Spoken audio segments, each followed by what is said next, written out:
이정원 의원님, 오래 기다리셨습니다. 네, 서울 광진구가 국회의원 이정원입니다. 공영방송의 가치 실현은 KBS가 절대 포기할 수 없고 포기해서는 안 되는 사명이라고 생각합니다. KBS의 존재 이유이기도 하죠. 정치 권력과 자본 권력으로부터 흔들리지 않는 공영방송을 유지해야 합니다. 오로지 국민을 위한, 국민에 의한 방송이 되어야 되고요. 외압으로부터도 독립성과 자율성을 지켜내야 합니다. 그러기 위해서는 재정의 안정적 유지는 굉장히 필수적인 요소라고 할 수가 있습니다. 그런데 수신료 분리징수가 졸속으로 추진되면서 KBS는 심각한 재정 위기에 직면하고 있습니다. 졸속으로 추진되면서 공영방송의 가치 실현도 어렵게 됐습니다. 민영방송이 수행할 수 없거나 미흡할 수밖에 없는 공영방송의 역할들 셀 수 없이 많습니다. 재난 재해방송이 있고 소외계층 지원도 필요합니다. 비인기 종목의 스포츠에 대한 지원도 필요합니다.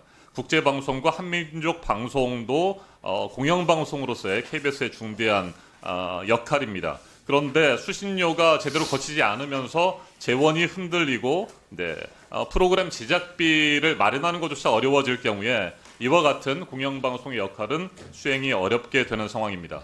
더군다나 수신료 분리징수가 졸속으로 추진된 배경에는 윤석열 정권의 언론 탄압과 방송 장악 의도가 분명히 있었다는 사실 다시 한번 강조하지 않을 수 없습니다. 돈줄을 옥죄는 방식으로 KBS를 장악하려고 했던 것입니다. 실제로 KBS의 재정적 위기 문제가 거론이 되면서 KBS는 내부 갈등과 심각한 혼란을 겪었습니다. 결국에 사장이 교체됐고 박민 사장과 박장범 사장 임명자가 출연하게 됩니다.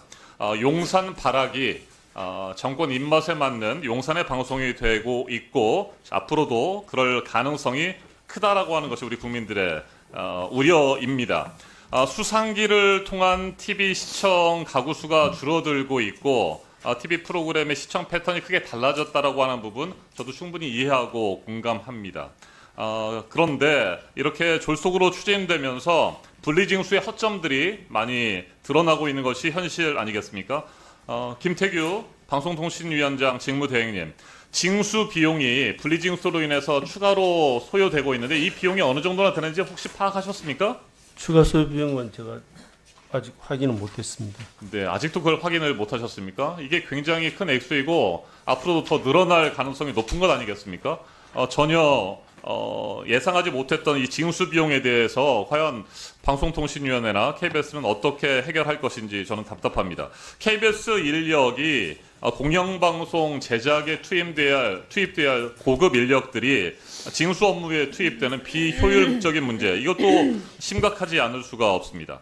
수신료 징수율이 현재 90%를 넘어서고 있다고 합니다만 혹시 이 부분에 대해서 시뮬레이션을 해보셨습니까? 이게 계속해서 유지되거나 더 높아질 가능성이 있습니까? 더 떨어질 가능성이 저는 더 많다고 보여집니다. 시뮬레이션을 따로 해보진 않았는데 네. 8, 9, 10월은 지금 계속 조금씩 올라가고 있습니다. 네, 아직까지 이 부분에 대해서 인식을 못하고 있는 시청자들이나 국민들께서 그냥 통합 징수되고 있는 공공주택에서 징수하고 있기 때문이라고 저는 생각이 듭니다. 그리고 방금 말씀드렸던 것처럼 시청률 분리징수의 취지는 시청자들이 TV 프로그램을 TV를 통해 보지 않고 스마트폰 등으로 다시 보고 있는데 과연 수신료를 강제할 수 있느냐라고 하는 부분 아니겠습니까? 네, 그리고 수신료 납부에 대한 자율성을 부여하는 측면도 있는데 현재 상황에서는 아파트 등 공공주택의 경우에 관리비로 통합 징수되고 있는 거 아닙니까, 직무대? 예, 맞습니다. 그 비율이 어느 정도나 됩니까?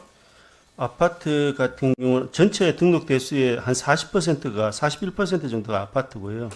그다음에 아파트 같은 경우에는 본인이 희망하면 분리징수는 할 수는 있습니다. 그래서 희망하는 세대가 한 9만 500세대 정도 네, 되고 말씀하신 내용만 들어봐도 한 절반가량은 여전히 공공주택에 살고 있어서 관리비 통합징수로 인해서 자기가 원하지 않더라도 그냥 내는 가구들이 여전히 많다고 하는 겁니다. 일반 주택의 경우에만 수신료 납부에 대한 자율성이 유지되고 있는 상황입니다. 이 같은 상황이라고 한다면 저는 수신료 분리징수의 취지와 목적도 제대로 달성되지 않고 있고 그러면서도 공영방송의 가치 실현은 어려울 정도로 KBS가 재정 위기에 몰리고 있다고 보여집니다.